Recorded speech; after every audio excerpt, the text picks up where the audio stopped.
આપણે કંઈક નવું કેવી રીતે શીખીએ છીએ? ખબર છે, આ એક એવો સવાલ છે જેણે સદીઓથી વૈજ્ઞાનિકોને વિચારતા કરી દીધા છે. તો ચાલો, આજે આપણે મનોવિજ્ઞાનની દુનિયામાં એક ડૂબકી મારીએ અને સમજીએ કે આપણું મગજ નવી માહિતી કેવી રીતે ગ્રહણ કરે છે અને એનાથી આપણું વર્તન કઈ રીતે બદલાય છે. આ જ સવાલ, બસ આ એક જ સવાલ આપણી આખી ચર્ચાના કેન્દ્રમાં છે. આપણે જન્મ્યા ત્યારથી લઈને આજ સુધી સતત કંઈકલે કંઈક શીખતા જ રહ્યા છીએ. પણ આખી પ્રક્રિયા, આખું મિકેનિઝમ એ કામ કઈ રીતે કરે છે? તો આપણે આ સફરમાં આગળ શું જોવાના છીએ? સૌથી પહેલાં તો શીખવું એટલે શું એની સાચી વ્યાખ્યા સમજીશું. પછી મનોવિજ્ઞાનના 3 મોટા નામો પાવલોવ, સ્કિનર અને કોહલર એમણે આપેલા સિદ્ધાંતોને એક પછી એક ઊંડાણપૂર્વક જોઈશું. મોટા સિદ્ધાંતો પર કૂદકો મારીએ એ પહેલાં એ સમજવું બહુ જ જરૂરી છે કે મનોવૈજ્ઞાનિકો જ્યારે લર્નિંગ કે શીખવું શબ્દ વાપરે છે ત્યારે એમનો ખરેખર મતલબ શું હોય છે? જો, આ વ્યાખ્યા એકદમ સ્પષ્ટ છે. શીખવું એટલે ખાલી માહિતી ભેગી કરવી નહીં, ના. એ એક એવી પ્રક્રિયા છે જેનાથી આપણા વર્તનમાં એક પ્રમાણમાં કાયમી એટલે કે લાંબા સમય સુધી ટકે એવો ફેરફાર આવે છે. અને આ ફેરફાર કોઈ અનુભવ, પ્રેક્ટિસ કે પ્રયત્નથી જ આવે છે. દાખલા તરીકે, સાયકલ ચલાવતા શીખવું. એ ફક્ત માહિતી નથી, એ એક સ્કિલ છે, એક કૌશલ્ય છે જે આપણા વર્તનનો કાયમી હિસ્સો બની જાય છે.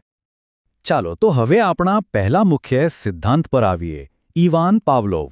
આ એ માણસ છે જેમણે પહેલીવાર શીખવાની પ્રક્રિયાને એક વૈજ્ઞાનિક પ્રયોગથી સમજાવી. અને સાચું કહું તો એમણે મનોવિજ્ઞાનની આખી દિશા જ બદલી નાખી. આ પાવલોની ફેમસ લેબ છે. પણ મજાની વાત તો એ છે કે પાવલો કંઈ શીખવાનો અભ્યાસ નહોતા કરી રહ્યા. એ તો શ્વાનોમાં પાચનતંત્ર કેવી રીતે કામ કરે છે એ સમજવા માંગતા હતા. પણ એમણે એક અજીબ વાત નોટિસ કરી. શ્વાનો ખોરાકને જોતા પણ નહોતા. એ પહેલાં જ ફક્ત એમના પ્રયોગશાળામાં આવવાના પગલાંના અવાજથી જ લાડ પાડવા માંડતા હતા. બસ આ એક નાનકડા ઓબ્ઝર્વેશનમાંથી શીખવાના મનોવિજ્ઞાનમાં એક મોટી ક્રાંતિ થઈ ગઈ. આખી પ્રોસેસ સમજવા માટે થોડા શબ્દો સમજવા પડશે. પહેલું છે અનઅભિસંધિત ઉદ્દીપક અથવા સિમ્પલ ભાષામાં ખોરાક. આ એક કુદરતી ટ્રિગર છે જેના માટે કોઈને કંઈ શીખવવાની જરૂર નથી પડતી. અને એ ખોરાકને જોઈને જે કુદરતી પ્રતિક્રિયા આવે એટલે કે લાળ ઝરવી, એને કહેવાય અનઅભિસંધિત પ્રતિક્રિયા. આ એક ઓટોમેટિક શારીરિક રિએક્શન છે. ઓકે, હવે અહીંથી અસલી રમત શરૂ થાય છે. પાવલોવે શું કર્યું? એમણે ખોરાક આપતા પહેલાં એક ઘંટડી વગાડવાનું શરૂ કર્યું. શરૂઆતમાં તો શ્વાન માટે ઘંટડીનો અવાજ કંઈ જ નહોતો, એનાથી કોઈ ફરક નહોતો પડતો.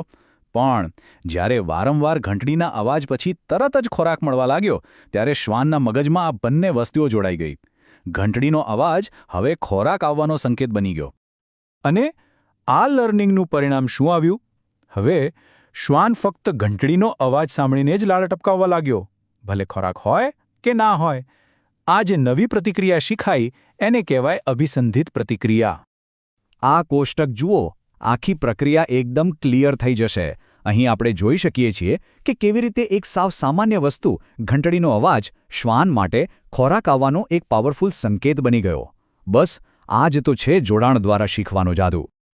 તો પાવલોવે બતાવ્યું કે આપણે કઈ રીતે નિષ્ક્રિય રીતે બે વસ્તુઓ વચ્ચેના જોડાણથી શીખીએ છીએ. પણ શું બધું જ શીખવું આટલું નિષ્ક્રિય હોય? હવે આવે છે BF સ્કિનર, જેમનો સિદ્ધાંત સક્રિય શિક્ષણ પર ભાર મૂકે છે, જ્યાં આપણા કર્મોના પરિણામો બધું નક્કી કરે છે. સ્કિનરનું મુખ્ય આઈડિયા એકદમ સરળ પણ બહુ જ શક્તિશાળી હતો. એમણે કહ્યું કે આપણું કોઈ પણ વર્તન એના પરિણામથી નક્કી થાય છે. જો કોઈ કામ કરવાથી સારું પરિણામ મળે તો આપણે એ કામ ફરીથી કરીએ છીએ, અને જો પરિણામ ખરાબ આવે તો આપણે એનાથી દૂર ભાગીએ છીએ. સિમ્પલ. તો કોઈના વર્તનને બદલવું હોય તો કઈ રીતે બદલી શકાય? સ્કિનરના મતે એના 2 મુખ્ય સાધનો છે: પ્રબલન અને શિક્ષા. સાવ સરળ શબ્દોમાં કહીએ તો પુરસ્કાર અને દંડ.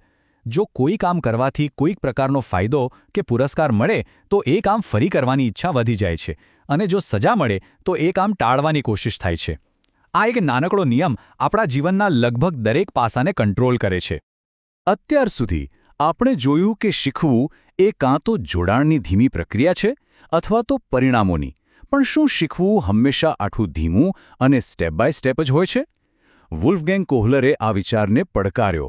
એમણે એક સાવ અલગ જ પ્રકારના શિક્ષણની વાત કરી. આ સવાલ આપણને એક નવા જ દૃષ્ટિકોણ તરફ લઈ જાય છે. શું ક્યારેય એવો અનુભવ થયો છે કે કોઈ સમસ્યામાં કલાકોથી માથું ખપાવતા હોઈએ અને પછી અચાનક જાણે મગજમાં કોઈ બલ્બ ઝબકી ગયો હોય અને આખો ઉકેલ આંખ સામે સાફ સાફ દેખાઈ જાય? કોલરે ચિમ્પાન્જીઓ સાથે બહુ જ સ્માર્ટ પ્રયોગો કર્યા. એમણે શું કર્યું કે ચિમ્પાન્જીના પાંજરામાં ઊંચે કેળા લટકાવ્યા, જેમની પહોંચની બહાર હતા, અને આસપાસ થોડી લાકડીઓ અને ખાલી ખોખા મૂકી દીધા. એમનો હેતુ એ જોવાનો હતો કે ચિમ્પાન્જી આ પ્રોબ્લેમ કેવી રીતે સોલ્વ કરે છે.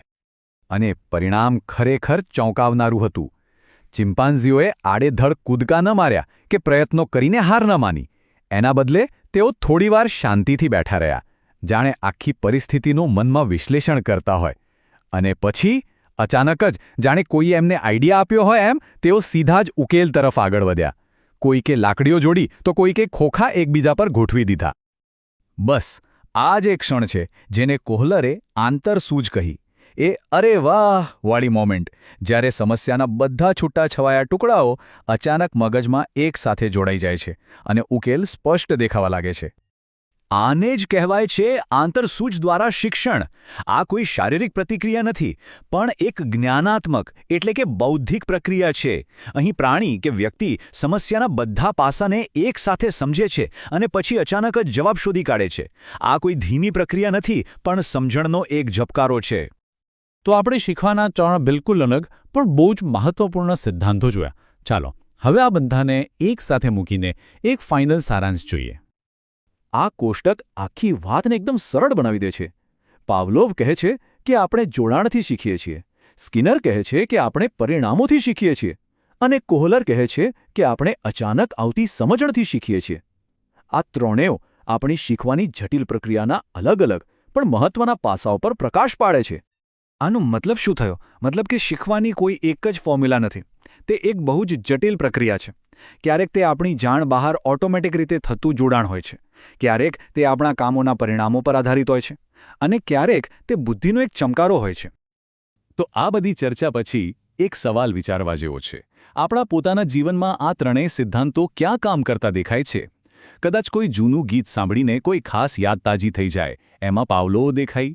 પરીક્ષામાં સારા માર્ક્સ લાવવા માટે વધુ મહેનત કરીએ, એમાં સ્કિનર દેખાય. અને કોઈ મુશ્કેલ કોયડાનો જવાબ અચાનક જ મળી જાય, એમાં કોહલર દેખાય. જો ધ્યાનથી જોઈશું તો શીખવાની આ અદ્ભુત પ્રક્રિયા આપણી આસપાસ, આપણી અંદર સતત ચાલતી જ રહે છે.